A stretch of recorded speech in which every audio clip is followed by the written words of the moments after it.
Hello students. आज पुनः नए वीडियो के साथ आज क्लास 12th की बात कर रहे हैं।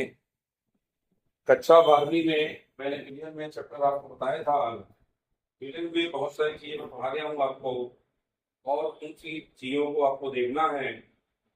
आगे बात आती है कि बात करें कि परीक्षा में आने वाली चीजें हैं जिनको मैं बताने जा रहा हूँ। एक परीक्षा में आपका पाठ आना है हेलो एल्केन एवं हेलो एलिन्स। पाठ का नाम है हेलो एल्केन एवं हेलो। इसकी बात करें, हेलो से तात्पर्य आपको पता होना चाहिए। हेलो कहलाता है हेलोजन। हेलो बना है हेलोजन से। और जो हेलोजन होते हैं वो मेंडलीव की आवर्त सारणी में आपने देखा होगा 17वें समूह में हेलोजन समूह आता है। और 17वें समूह में हेलोजन समूह क्या क्या तत्व आते हैं? वर्ग 7 में क्लोरीन, क्लोरीन, ब्रोमीन, आयोडीन और एस्ट्राडीन, ये 17वें समूह में आते हैं, जिन्हें हम हैलोजन कहते हैं। और ये हैलो के नाम से जाने जाते हैं। बात चलेगा तो आर से दर्शाएंगे। हैलो का एरिक का नाम आएगा तो आर डैश से दर्शाएंगे। लेकिन जो हैलो होते हैं उन्हें हम एक्स से प्रदर्शित करते हैं।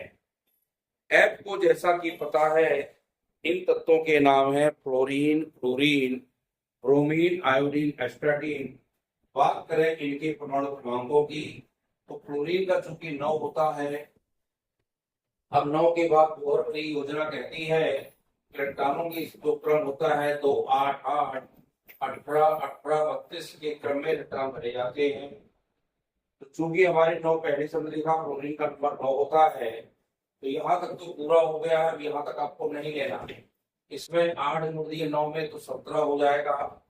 तो क्लोरीन का जो एटॉमिक नंबर यानी परमाणु क्रमांक होगा वो 17 होगा। 17 में आपको 18 जोड़ना है तो 35 होगा। 35 क्लोरीन का परमाणु क्रमांक हो जाएगा। 35 के बाद बात करें हम आगे की, तो इसमें देखिए 18 फिर जोड़ दें, 5 5 13, 3 4 1 5, यानी 53 होगा आयोडीन का एटॉमिक नंबर यानी परमाणु क्रमांक।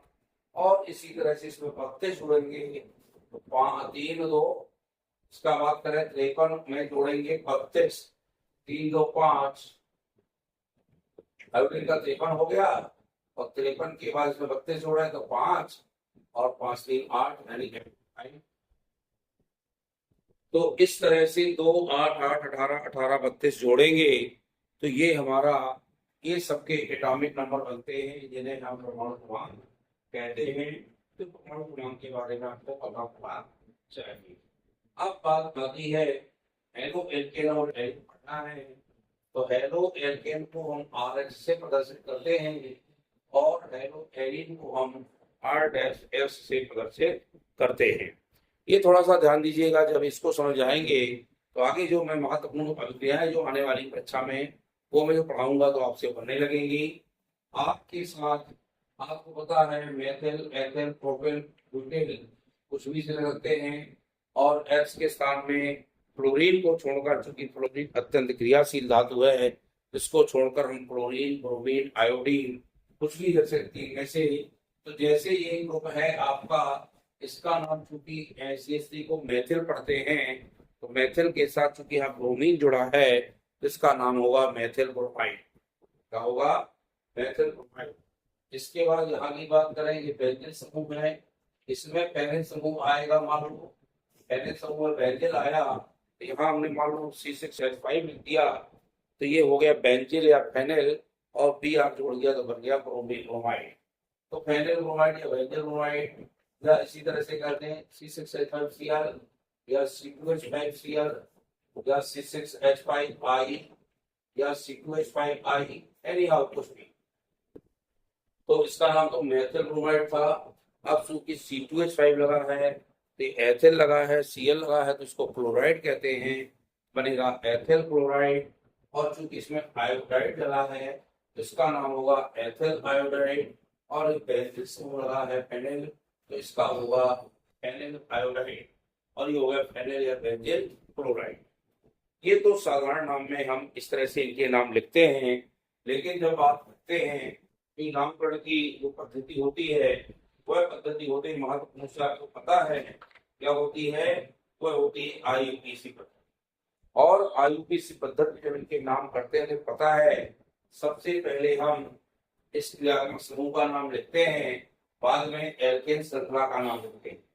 इसी तरह इस तरह का क्रियात्मक समूह का नाम लिखेंगे और क्रियात्मक समूह के नाम के बाद हम सीधे बेंजीन रिंग जोड़ देंगे तो नाम बन जाएगा। अब देखिए इसका नाम पहले क्रोमेट था ना, अब पीआर जुड़ा है तो पीआर को पहले लिखेंगे क्रोमो, क्योंकि ये बेंजीन रिंग है इसलिए नाम बनेगा क्रोमो बेंजीन। क्या नाम बनेगा? क्रोमो बेंजीन बनेगा। और इसकी बात करें क्रोमो के बाद सीएल लगा है, तो सीएल की बात किया तो सीएल का मतलब होता है क्लोरो। क्या होता है? क्लोरो। ये क्लोरो के साथ बेंजीन लगा है तो इसका नाम बनेगा क्लोरो बेंजीन। और ये आयोडो के साथ लगा है, इसको आयोडो पढ़ते हैं। अब समान नाम में तो आयोडाइड पढ़ेंगे, समान नाम इसका करेंगे तो फेनिल आयोडाइड या बेंजिल आयोडाइड, लेकिन जब आईयूपीएसी नाम पढ़ेंगे तो इनमें लगता है ओ लगता है सर के रूप में। तो ये आपको पता होना चाहिए, आयोडो पढ़ेंगे और आयोडो के बाद जो एल्केन श्रृंखला है उसका नाम करेंगे। तो एल्केन सही है, बेंजीन रिंग है तो बेंजीन रिंग वाले का नाम लिखा जाएगा, अर्थात बेंजीन लिखेंगे। इसका नाम क्या हुआ? मेथिल क्लोराइड या मेथिल। इसका एथिल क्लोराइड या क्लोरो एथेन। इसका एथिल आयोडाइड या आयोडो एथेन। ये चूंकि एथेन एल्केन श्रृंखला है, इसका आयोडो बेंजीन या phenyl chloride iodide, phenyl chloride या बेंजीन क्लोराइड या क्लोरो बेंजीन। इसका क्लोरो बेंजीन मैंने किया है। इस तरह से हेलो की जो श्रृंखला होती है इस तरह से इनके नामकरण करते हैं। ये तो सभी को क्लियर हो गया इतनी चीज। जब ये क्लियर हो तभी आगे पढ़ पाएंगे आप। उसको मैं आगे बताता हूँ आपको। थोड़ा सा आगे चलें पढ़ते के कदम से। सबसे पहले बात आती है कि जो हमने एल्केन श्रृंखला पढ़ी है तो हम बता दें जो हेलो एल्केन होते हैं वो हेलोजन परमाणुओं के आधार पर 3 प्रकार के होते हैं। इसके आधार पर हेलोजन परमाणुओं के आधार पर कितने प्रकार के होते हैं? 3 प्रकार के। हेलोजन परमाणुओं के आधार पर जो हेलो एल्केन्स होते हैं वो 3 प्रकार के होते हैं। कैसे कैसे? यदि एक हेलोजन परमाणु लगेगा तो ये क्या कहलाएगा? इसको हम मेथिल आयोडाइड कहेंगे या CH5Cl लेंगे तो एथिल आयोडाइड, ठीक है ना? इसको एथिल आयोडाइड कहेंगे या एथिल Cl लेंगे तो क्लोराइड कहेंगे। मान लो CH5 की बात Cl ले लिया तो ये होगा एथिल के साथ क्लोराइड। क्लियर है? तो इसको जब कहते हैं, हम जब क्लोराइड का एक लगाते हैं तो ये कहलाएंगे मोनो हेलो एल्केन। मोनो माने एक, मोनो मीन्स होता है एक।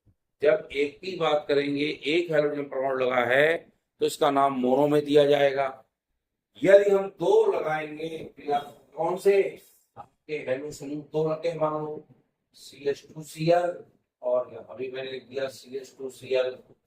तब इसमें आपने देखा 2 क्लोरो लग गए, यानी हेलोजन 2 लग गए, तो इनको कहेंगे डाई हेलोजन यौगिक। क्या कहलाएंगे? या die halo alkane, die halogen यौगिक है। और इसी तरह से यदि बात करें ट्राई की, 3 लगेंगे तो ट्राई बनेगा, CH2Cl, CHCl और फिर से CH2Cl। इसमें चूंकि क्लोरो 3 लगे हैं तो ये आपके ट्राई हेलाइड या ट्राई हेलोजन व्युत्पन्न बनेंगे। क्या बनेंगे? ट्राई हेलोजन व्युत्पन्न। इनके नाम करें तो बात कैसे करेंगे, थोड़ा ध्यान दीजिए। इसका तो है मेथिल क्लोराइड, इसका है एथिल क्लोराइड, इसका एथिलाइड है, इसको छोड़ दो, ये लेके चलो एथिल क्लोराइड। अब क्लोराइड के ही मैंने 2 लगा दिए ना, इसका नाम होता है एथिलीन डाइक्लोराइड। अब एथिलीन क्यों पढ़ा? क्योंकि C के 2 है, H के 4 है और इसको हम पढ़ते हैं किसमें? एल्कीन श्रृंखला में। तो ये है एथिलीन और इसका नाम होगा एथिलीन और ये होगा क्लोराइड, एथिलीन डाइक्लोराइड। डाई क्यों लगाया? क्योंकि हमने देखा क्लोरो के दो लगे हैं, तो बनेगा एथिलीन डाइक्लोराइड। और इसका नाम बनेगा, चाहे यहाँ से गिनती करें चाहे यहाँ से करें, तो एक दो, तो क्या बनेगा, एक में भी क्लोरो लगा है, टू में भी क्लोरो लगा है, तो बनेगा 1 2 डाइक्लोरो। अब जब दो क्लोरो लगे हैं, जब दो एक से होते हैं क्रिया का समूह, तो डाई का प्रयोग करते हैं, तो बनेगा 1 2 डाइक्लोरो, यानी दोनों क्लोरो कैसे लगेंगे, उनमें कार्बन टू में डैश लगेगा और लिखा जाएगा डाइक्लोरो। और चूंकि दो कार्बन है इसलिए बनेगा यहाँ क्लियर। इसका नाम बनेगा 1 2 डाइक्लोरोइथेन। इसकी बात करें, गिनती कर लो, 1 2 3 या 1 2 3 कोई भी कर लो। कितने कार्बन है? तीन कार्बन का नाम 1 2 3 और तीनों में क्लोरो लगा है, लगा ना, तो ट्राई लिखेंगे और ट्राई के साथ ही आएगा क्लोरो, और क्लोरो के बाद ये तीन श्रृंखला में प्रोपेन बनता है। जब तीन कार्बन होते बनता है प्रोपेन, नाम बनेगा 1 2 3 ट्राई क्लोरो प्रोपेन। क्लियर हो गया। अब इसी तरह बेंजीन में एक एक देख लें।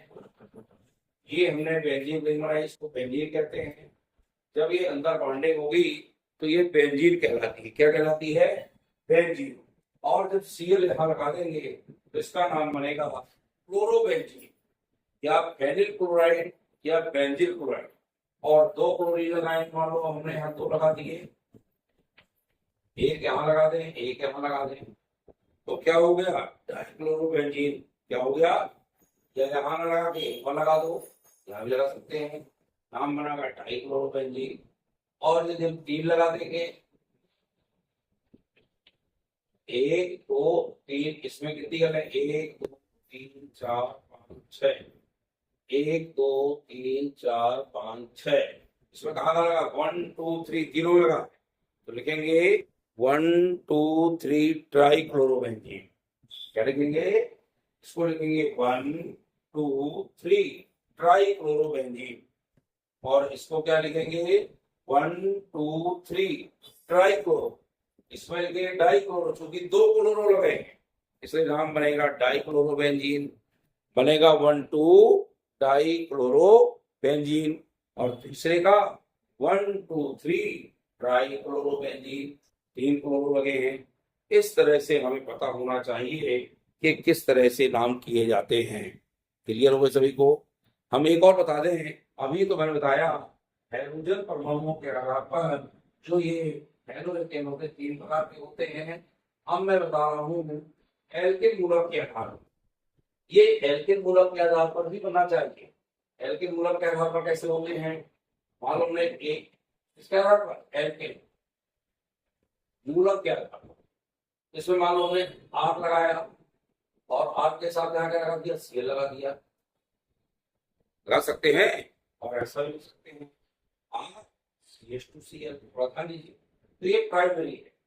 जब एक एल्किल मूलक लगा होता है तो उसको प्राथमिक कहते हैं, तो ये कहलाएगा प्राथमिक हेलो एल्केन। और द्वितीय क्या कहलाएंगे? दो आर लगाना पड़ेगा। जब दो आर लगे तो एक एच कम होगा ऐसे और यहाँ बनेगा Cl। ये हो गया डाई एल्किल, डाई एल्किल उत्पन्न, डाई एल्किल हेलो उत्पन्न। और तीन लगा देंगे तो ट्राई हेलो एल्किल उत्पन्न। एक थर्ड में रहेगा और सी के साथ Cl आएगा। अब तीन क्लोरो लग गए तो इसको कहेंगे ट्राई एल्किल हैलाइड। ये कहलाएंगे ट्राई एल्किल हैलाइड, ये कहलाएंगे डाई एल्किल हैलाइड। और एक में मैंने बताया इसको मोनो पढ़ते हैं, इसको कहेंगे मोनो एल्किल हैलाइड। तो पहला बना मोनो एल्किल हैलाइड, दूसरा बना डाई एल्किल हैलाइड और तीसरा बना ट्राई एल्किल हैलाइड। इस तरह से ये आपने देख लिए। अब मैं इसके बाद आपको इनके बनाने की विधियां, आखिरकार हेलो एल्किल कैसे बनाते हैं, इनके गुण क्या होते हैं, कौन कौन सी विधियां महत्वपूर्ण है, जो एग्जाम में आती वही बताऊंगा मैं, क्योंकि पढ़ने एग्जाम बहुत जल्द है आपके सितंबर, यानी 1 तारीख से प्रारंभ होने जा रहे हैं। 1 सितंबर से आज की तारीख से होंगे, तो ये आपसे पूछने लगे इसलिए मैंने आपको बताया है। कुछ क्रिया इसकी महत्वपूर्ण बताऊंगा आपको, और उन क्रियाओं को देखिए। और वीडियो निश्चित रूप से आपको अच्छा लगा करे तो लाइक और शेयर जरूर किया करिए। और जो स्टूडेंट हमारे जितने भी नए जुड़ते हैं वो नए स्टूडेंट हमारे इसको सब्सक्राइब करें। बहुत बहुत धन्यवाद।